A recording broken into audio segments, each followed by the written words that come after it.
वो इनसे भी बड़ा डाकू निकला। पिछले साल में अडानी की आमदन बढ़ी 62%, अंबानी की आमदन बढ़ी 67% और बाबा रामदेव की बढ़ी 100 कुछ %, 2 गुने से भी ज्यादा एक साल में। और पिछले 2 सालों में बाबा रामदेव 45वें स्थान पर था, देश के अमीरों में 45वें स्थान पर, और पिछले 2 सालों में 5वें स्थान पे आ गया। सरकार ने उसके सारे टैक्स छोड़ दिए। जो टैक्स आपके ऊपर खर्च होना था, जिस टैक्स से आपकी तरक्की करनी थी, वो आपके हिस्से का टैक्स बाबा रामदेव की जेब में बचा। ये आंदोलन किसानों का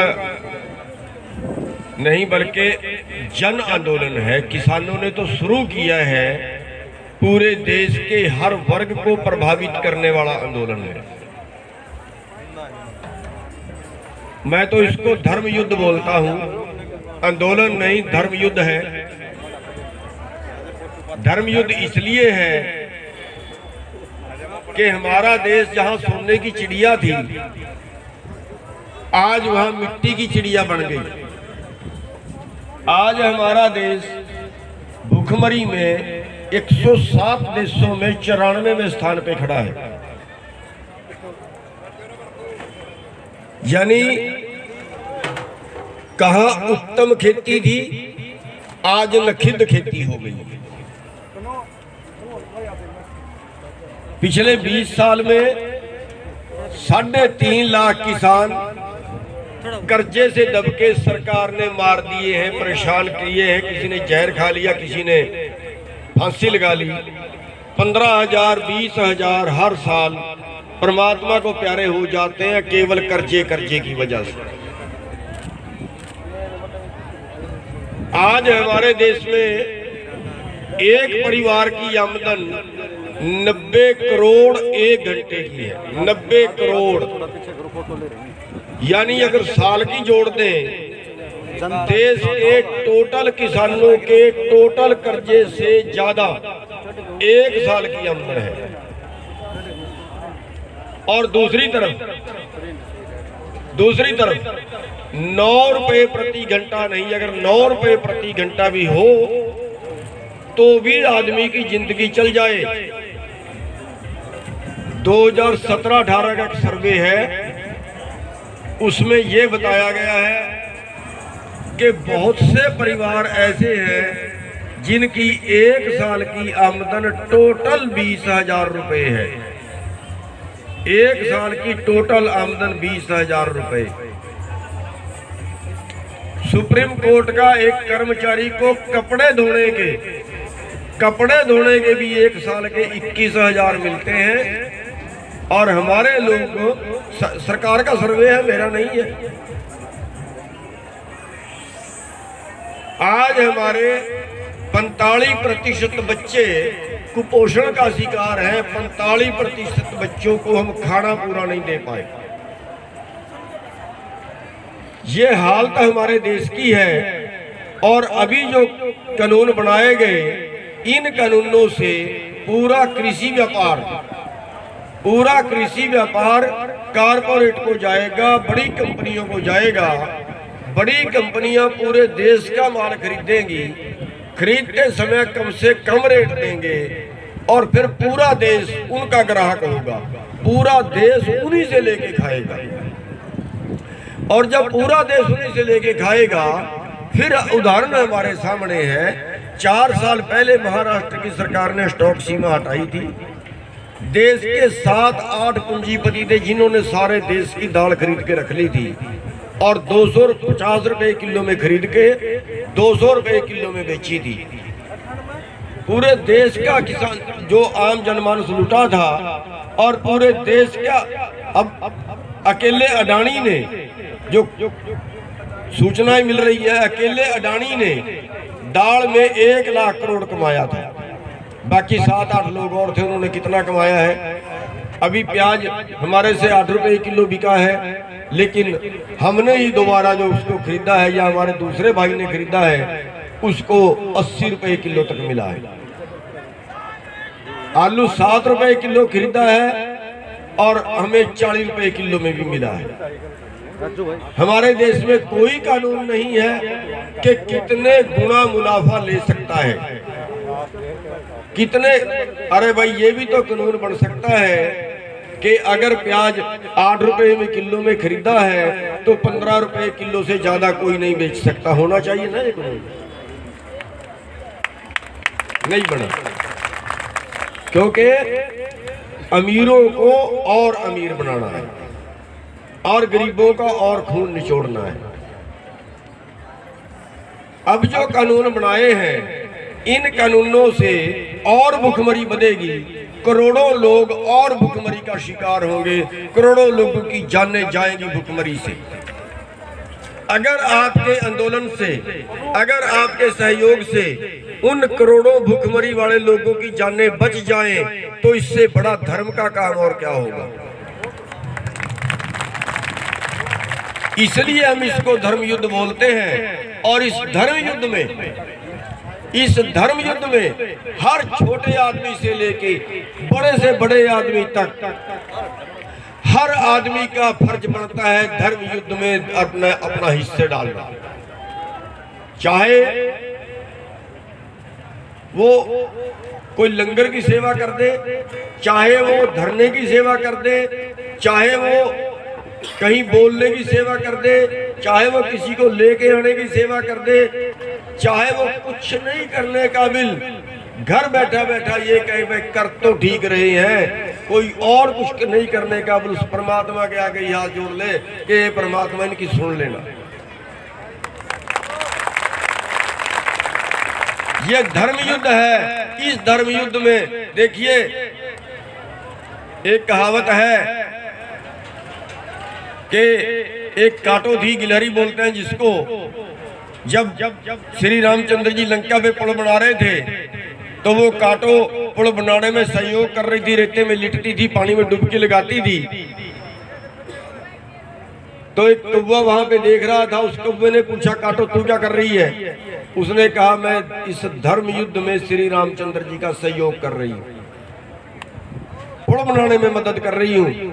तो उसने कहा तेरे इतना सा रेत तेरे शरीर पे लगता है, उससे ये पुल बन जाएगा? उसने कहा मेरे को भी पता है मेरे बनाए से पुल नहीं बनेगा, लेकिन इस धर्म युद्ध में मेरे को जितनी परमात्मा ने क्षमता दी है उस क्षमता का मैं प्रयोग कर रही हूं अपना धर्म कमाने के लिए। और कल जब इतिहास लिखा जाएगा तो मेरा नाम धर्म युद्ध में शामिल होने वाले में होगा और कौवे तेरा नाम तमाशा देखने वाले में होगा। अब आज भी बीजेपी के कुछ कौवे हैं, बीजेपी के कुछ कौवे हैं जो तमाशा देख रहे हैं, और उनके लिए हमने एक फैसला ये किया है कि आगे चुनाव आना है और उस चुनाव में म्युनिसिपल का भी है, आगे पंचायतों का भी आना है। जो भाई इस आंदोलन में, जो भाई इस धर्म युद्ध में कोई सहयोग ना करे, आप उसको उसका कोई सहयोग नहीं करना, उसको वोट मत डालना, बाकी जिसको मर्जी डाल देना।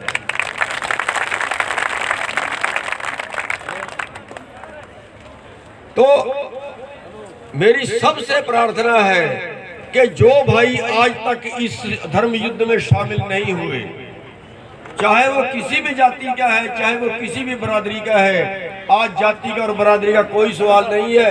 आज तो ये परमात्मा का संदेश है, उस ऊपर वाले का संदेश है। हमारे किए से आंदोलन नहीं हो रहा, हम किस खेत की मूड़ी है, ये उस परवरदिगार की रहमत है, उसका संदेश है। बीजेपी ने तो हमें जाट से नहीं बनाने की बहुत कोशिश की, बीजेपी ने तो हमें हिंदू मुसलमान बनाने की बहुत कोशिश की, बीजेपी ने तो हरियाणा और पंजाब बनाने की बहुत कोशिश की, लेकिन आज उस मालिक की मर्जी है। आज हमें नहीं पता आपके बीच में कौन कौन सी जाति बैठी है, सभी जातियों के लोग बैठे हैं। आज दिल्ली में जाके देखिए, मुसलमान भाई भी लंगर लगा रहे हैं, हिंदू भाई भी लंगर लगा रहे हैं, सिख भाई भी लंगर लगा रहे हैं, सब ले आके अपना सामान बांट रहे हैं, सब दान पुण्य कमा रहे हैं, वहां पे सब अपना धर्म का काम कर रहे हैं। तो आज बीजेपी की षड्यंत्रों के उल्ट आज हमारा भाईचारा कायम है। ये हरियाणा पंजाब को फिर SYL के नाम पे बांटना चाह रहे हैं। मतलब पापी मन पाप की ही बात करता है, लेकिन ऊपर वाले का संदेश है। आज हम जातियों, सभी जातियों के इकट्ठे हो गए, आज हम सभी धर्मों के लोग इकट्ठे हो गए, और ये इतना बड़ा आंदोलन ऊपर वाले की रहमत से, उस ऊपर वाले के संदेश से चल रहा है। और शायद ये मोदी की समझ में अभी तक बात नहीं आई। वो अपने राजहट पे अड़ा हुआ है। राजहट ना तो जनता के लिए अच्छा होता है, ना राजा के लिए अच्छा होता है। तो आपको आपके दर्शन करने की इच्छा थी और इसलिए आपके बीच आए हैं, क्योंकि जो किसी भी धर्म के काम में, किसी भी पुण्य के काम में जो लोग हिस्सा ले रहे हो, जो लोग किसी भी धर्म के काम में, किसी भी पुण्य के काम में भागीदारी कर रहे हो, उन लोगों के दर्शन करने से भी पुण्य लगता है। वो लोग देवता समान होते हैं जो किसी के लिए काम करते हैं। आपका धन्यवाद करने के लिए आया हूं कि जो हमारे छोटे से संदेश के ऊपर हम एक वीडियो डालते हैं और आप उस वीडियो के ऊपर ही काम करना शुरू कर देते हैं। मैं उसके लिए आपका धन्यवाद करने आया हूं। मेरे पास शब्द नहीं है कि शब्दों में आपका आभार व्यक्त करूं, जो आप इतना संख्या में और इतना ताकत से और इतना अंदरले दिल से, इतना आप अंतरात्मा से जो काम करते हैं, उसके लिए हम अति धन्यवाद दिए। आपके चरणों में नतमस्तक हैं हम। और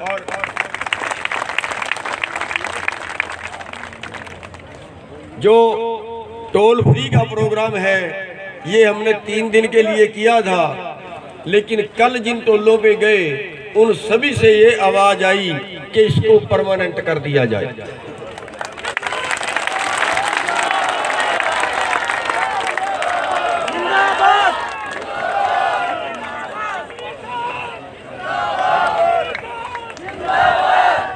तो अब ये टोल जो है हरियाणा के, ये परमानेंट तब तक बंद रहेंगे जब तक हम आंदोलन जीत नहीं जाते।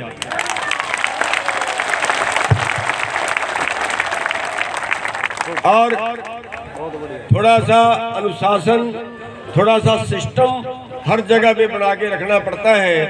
हमारे जो राजू जी हैं मकनौली से, ये बहुत दिनों से यहाँ काम कर रहे हैं, भूख हड़ताल पे बैठे हुए हैं।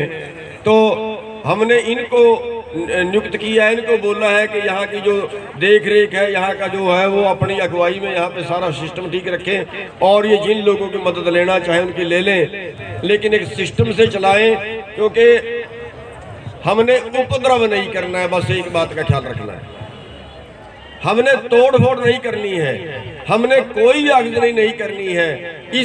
वरना हमारा जो आप मुहारा आंदोलन हो जाता है, उसमें कई बार ऐसी गड़बड़ियां हो जाती हैं, सरकार को बदनाम करने का टाइम मिल जाता है। जैसे जाट आंदोलन बदनाम किया, जाट आंदोलन बदनाम किया और बदनाम करके वो बिना कुछ लिए हमारा खत्म हो गया। ऐसे ही कोई सरकार कोई ऐसी शरारत हमारे बीच में ना कर दे, ऐसा हम कोई टाइम सरकार को ना दे कि जिससे हमारा आंदोलन बदनाम हो जाए। हमने कोई तोड़फोड़ नहीं करनी है, हमने कोई जनता से झगड़ा नहीं करना है, हमने कोई पुलिस से झगड़ा नहीं करना है। पुलिस वाले हमारे भाई हैं, कानून के बांधे हुए हैं। किसी अधिकारी से झगड़ा नहीं करना है, वो अधिकारी सरकार के हुक्म मानते हैं, सरकार का के नौकर हैं। हमारा अगर कोई झगड़ा है वो देश के राजनेताओं से है, जो सत्ता पक्ष के राजनेता हैं उनसे ज्यादा है।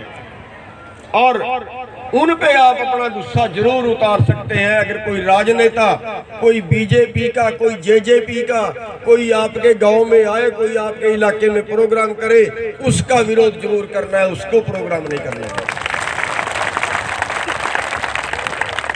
अभी कई जगह पे लोगों ने बाड़े में बहुत बुरी तरह से भगाया खट्टर को।